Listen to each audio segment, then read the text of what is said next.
প্ৰায় নিউজ চেনেলৰ সমূহ দৰ্শকক স্বাগতম জনাই মই সাংবাদিক ৰুহুল আমিন আকান্দাই আপোনালোকৰ মাজত ভাল এটা বাতৰি দিব লৈছোঁ। এয়া আপোনালোকে গৰৈমাৰী ভেটেনেৰীৰ ওচৰত আপোনালোকে আজি ডায়েবেটিছ ৰোগৰ চিকিৎসা ল'ব পাৰিব। বিনামূলীয়াকৈ আপোনালোকে টেষ্ট ল'ব পাৰিব। ইয়াতে কেম্প পতা হৈছে, ফেমিলি হেল্থ ক্লিনিক।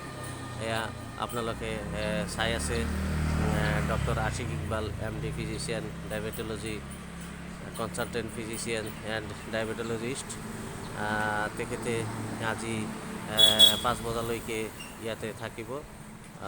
ৰাতিপুৱা 9 বজাৰ পৰা 5 বজালৈকে আপোনালোকে ডায়েবেটিছ বেমাৰৰ কাৰণে আপোনালোকে গৰৈমাৰী ভেটেনেৰীৰ ওচৰত আহি আপোনালোকে চিকিৎসা ল'ব পাৰিব।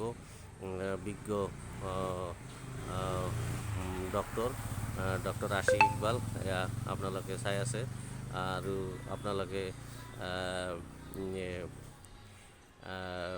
আপোনালোকে আজি আহি কেনে এই চিকিৎসা আপোনালোকে ল'ব পাৰিব। গতিকে আজি সুযোগ পলম নকৰি আপোনালোকে 10টাৰ পৰা আপোনালোকে 5টালৈকে ডক্টৰ ইয়াতে থাকিব। আৰু আপোনালোকে যিকোনো ডায়েবেটিছ সংক্ৰান্তীয় আপোনালোকে বাৰ্তাবোৰ আপোনালোকে পাব। গতিকে সমূহ ৰাইজক মই এই ভেটেনেৰী চাৰিআলিৰ ওচৰত ইয়াতে আহিবলৈ অনুৰোধ জনালোঁ। ধন্যবাদ।